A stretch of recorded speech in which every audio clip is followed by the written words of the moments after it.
Before we jump in, don't forget to like this video and subscribe so you never miss any of my tips. Today I'm going to show you exactly how to change someone's name in the Messages app.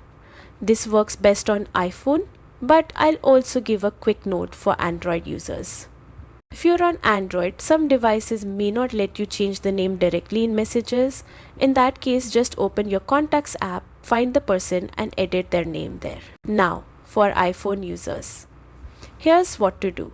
Open the Messages app and select the conversation with the person whose name you want to change. At the top of the screen, tap their profile icon. You'll see an info option. Go ahead and tap it. From here, you can either tap edit in the top right corner to directly change their name or choose add to contacts if they aren't saved yet. Type in the new name you want, hit save, and that's it. The change will show up in Messages right away. And that's all there is to it. Now you know how to update someone's name in Messages so your chats stay organized. If you found this helpful, hit that like button, drop a comment, and I'll see you in the next video.